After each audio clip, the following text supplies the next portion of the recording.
Silver price alert. New all-time high is coming. Purchase now or regret it. The last time silver moved like this, millions of ordinary people were completely unprepared. They watched from the sidelines as others quietly built generational wealth, right now, behind closed doors. Central banks are making moves the mainstream media isn't covering. The dollar is being repositioned. Wars are reshaping global trade routes. And silver, that quiet, underestimated metal sitting in your drawer, is probably the smartest money in the world. There is a window open right now, but windows don't stay open forever. The question isn't whether silver will reach a new all-time high. The question is, will you be holding it when it does? Welcome to Currency Insight, where we cut through the noise and give you the financial intelligence that actually matters. Now, before we go any further, if you haven't subscribed to this channel yet, think of it like this. You know that one friend your father had, the one who always seemed to know which way the wind was blowing before anyone else did? The one people called after it was too late? Person. Hit that subscribe button right now, because the kind of information we share here, you won't find it on the evening news. And we'd love to know, where in the world are you watching us from today? Drop your city and country in the comments below. We genuinely want to know who's in this room with us. Now, let's get into it. There is a strange thing that happens in financial markets just before a major price move. Everything goes quiet. The headlines disappear.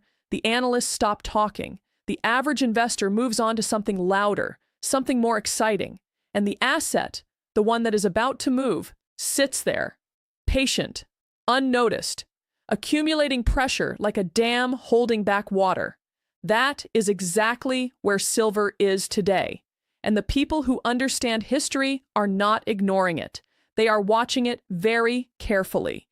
To understand why silver is being ignored right now, one must first understand how silver has always been treated. Unlike gold, which carries a certain prestige, held by central banks, displayed in vaults, discussed in boardrooms, silver has always lived in the shadow. It is called the poor man's gold. It is dismissed, underestimated, forgotten in conversations where gold gets all the attention. But here is what the serious analysts know.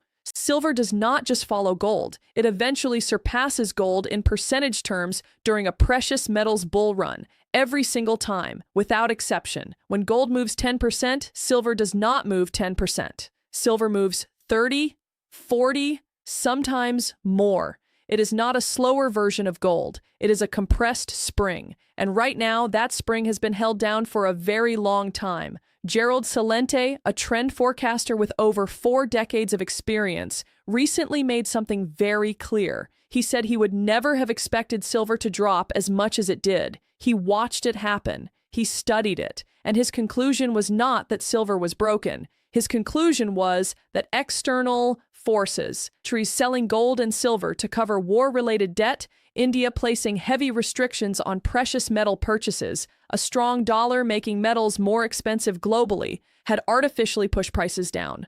Artificial suppression is not a permanent condition. It is a temporary one. And when it ends fast. The mechanism behind silver's suppression is not complicated. Most silver trading in the world does not involve actual physical silver. It involves paper contracts, promises to deliver silver that in many cases will never actually be delivered. These paper markets can be used to control price. Large institutions sell enormous quantities of these contracts, flooding the market with what appears to be supply, and the price falls. The average investor looks at the chart, sees a falling price, and walks away. That is precisely the intended effect. But physical silver, the kind that sits in a vault, the kind that can be held in one's hand, is a different story. Reports from dealers and refineries around the world consistently show strong demand for physical silver. Coin shops run low on inventory. Wholesale premiums rise. There is a quiet but very real gap developing between what the paper price says silver is worth and what people are actually paying to own it in physical form. That gap does not close slowly. When it closes violently. Now consider the industrial dimension of this story, because silver is not just a monetary metal, it is an industrial one. Solar panels require silver. Electric vehicles require silver. Semiconductors require silver. The entire infrastructure of the modern energy transition runs, in part, on silver, and global demand for these technologies is not slowing down. It is accelerating. Here's the problem. Silver mining output is not keeping pace. New silver deposits are increasingly difficult and expensive to find. Many of the world's largest silver mines are aging. The supply side of this equation is structurally weak. And on the demand side, both monetary demand and industrial demand are growing simultaneously. This is not a situation that resolves quietly. The young entrepreneur watching this needs to understand something that took many experienced investors decades to learn. The best time to study an asset is when nobody else is talking about it, because by the time everyone is talking about it, by the time it is on the front page, by the time the analysts upgrade their price targets, by the time social media is flooded with excitement, the move has already happened. The people who build wealth from silver will not be the ones who buy when it is loud. They will be the ones who position themselves when it was quiet. Right now, it is very quiet. There is an old saying among experienced market analysts: markets do not move on news. They move on the forces building beneath the news. And right now, beneath the surface of everything the mainstream financial media is discussing, the stock market, interest rates, tech earnings, three separate forces are quietly converging. Each one alone would be significant. Together, they form something that serious economic thinkers are calling a once-in-a-generation setup for silver. Understanding these three forces is not optional for the serious investor. It is essential. It does not happen overnight. No reserve currency in history has collapsed in a single moment. It erodes, slowly, quietly, and then, one day, the erosion becomes visible to everyone, and by that point, the damage is already done. The United States dollar is under pressure that most people are not fully processing. The national debt has crossed $40 trillion. The annual interest payment on that debt alone has surpassed $1 trillion. That is not a projection. That is the current reality. The United States government is now spending more on interest payments than it spends on its entire defense budget, and the political pressure to lower interest rates is growing louder. Gerald Celente, in his analysis, pointed to something very specific. He noted that the new Federal Reserve leadership is operating under intense pressure from the White House to bring rates down. And here's what that means in practical terms. Lower interest rates weaken the dollar. A weaker dollar makes every dollar-denominated asset cheaper for foreign buyers, and it makes hard assets, physical assets with real tangible value, significantly more attractive. Silver is priced in dollars. When the dollar falls, silver rises, not as a coincidence, as a mathematical certainty. The dollar has been artificially strong because other global currencies have been weakening faster. But that dynamic is shifting. Countries across the world are quietly reducing their dollar reserves. Trade agreements are being structured outside the dollar system. The BRICS economic bloc is actively building alternative financial infrastructure. None of this is happening loudly. All of it is happening consistently. A currency does not need to collapse to send silver to a new all-time high. It only needs to weaken, and it is already weakening. Wars do not only destroy lives, they destroy supply chains, they redraw trade routes, they force countries to make economic decisions under pressure that they would never make in peacetime. The ongoing conflict in the Middle East, the escalating tension between major powers, is not just a humanitarian crisis. It is an economic event of the highest order. Gerald Celente has been direct about this. He has stated clearly that this war has already begun destroying the global economy. The Eurozone is contracting. Germany recorded 2 consecutive years of recession.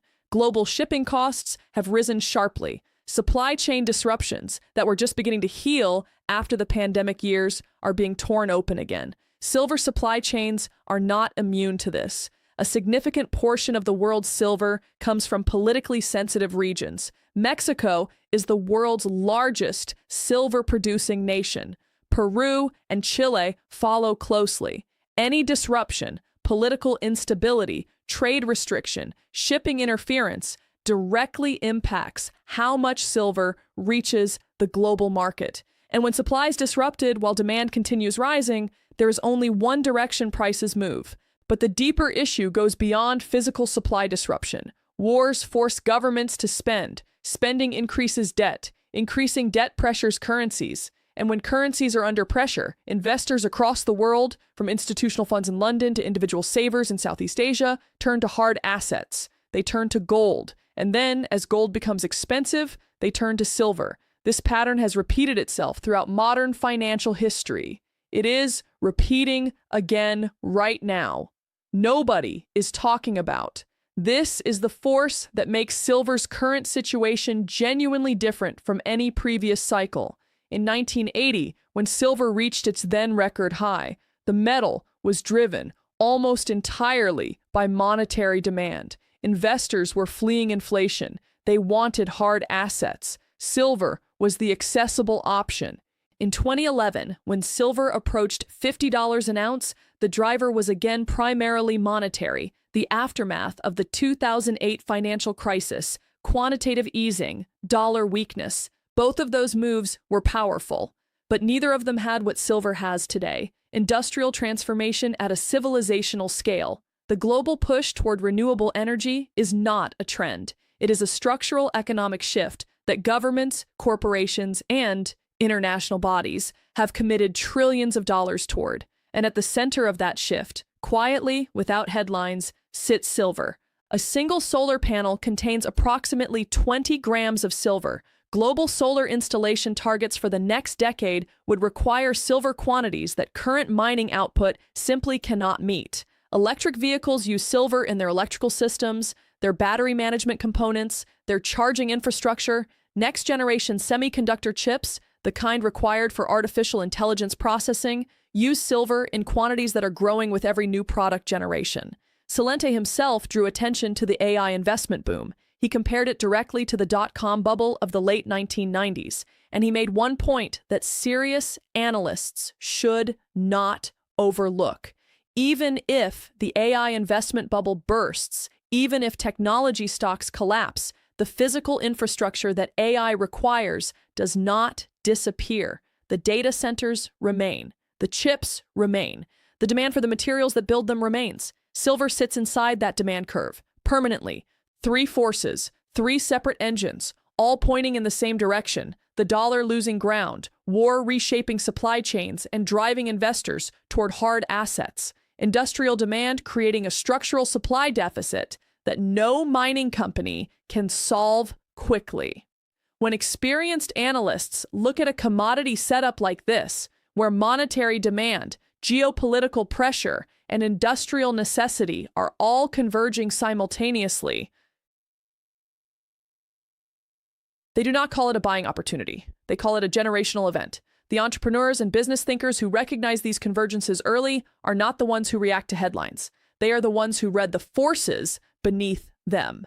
And right now, those forces are speaking very clearly. There is a particular kind of financial pain that does not come from losing money. It comes from watching from the sidelines, watching the price move, watching others position themselves early while the opportunity quietly closes, and then making the decision to enter, not because the analysis is right, but because the fear of being left behind finally becomes louder than the voice of caution. That moment, that precise emotional tipping point, is the most dangerous place in any market, and silver has taken people there before. Go back to 1980. The world was in chaos.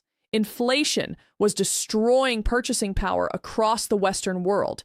Interest rates were climbing. Geopolitical tension was severe. The Iranian Revolution had destabilized the Middle East. The Soviet Union had invaded Afghanistan. And silver, that quiet, underestimated metal, began to move. It did not move gently. In a period of roughly 12 months, silver went from approximately $6 an ounce to nearly $50 an ounce. That is an increase of over 700%. The people who had positioned themselves early, the ones who bought when the analysis made sense before the headlines arrived, built extraordinary wealth in an extraordinarily short period of time. But here is the part of the story that rarely gets told. The majority of retail investors did not buy at $6. They did not buy at 15. They did not buy at 25. They watched all of that happen. They doubted. They waited. They told themselves it could not continue. They bought near the top. And when the price corrected, as all prices eventually do, they were the ones holding losses. Not because silver was a bad asset, but because they let emotion replace analysis. They responded to the loudness of the moment rather than the logic that existed long before the moment arrived. Then came 2011. The global financial system was still recovering from the catastrophic collapse of 2008. Central banks had flooded the world with printed money. The dollar was under visible pressure, and silver once again began its ascent. It climbed from around $18 an ounce in late 2010 to nearly $50 by April 2011. Again, the pattern repeated itself with disturbing precision. The early buyers, the ones who studied the macro forces, who understood what quantitative easing meant for hard assets, who positioned themselves when silver was still in the low 20s, they captured the majority of that move. The late buyers, the ones who came in after the financial media started covering it, after social media began celebrating it, after the price had already moved dramatically, they arrived at exactly the wrong moment. The correction that followed was steep and prolonged. Silver fell from nearly $50 back to the mid-teens over the following years. Those who bought late did not just miss the opportunity. They funded the exit of those who had arrived early. This is not a coincidence. This is the architecture of every major commodity price cycle in modern financial history. Now consider the current moment through that same historical lens. The macro forces identified in Part 2, dollar deterioration, war-driven supply disruption, industrial demand transformation, these are not short-term variables. They are structural. They do not resolve in weeks or months. They build over years. And the price move they eventually produce is not a gentle jarre particled cells.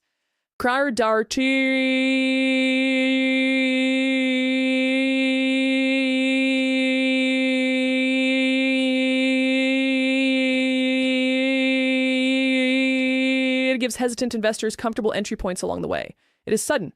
Gerald Celente, drawing from decades of trend analysis, has been explicit about this dynamic. He does not buy silver to sell it. He buys it and holds it because he understands that the value of a hard asset in a period of monetary deterioration is not captured by timing a trade. It is captured by simply being positioned before the recognition arrives. Recognition in financial markets is always late. By the time the average person recognizes what is happening with silver,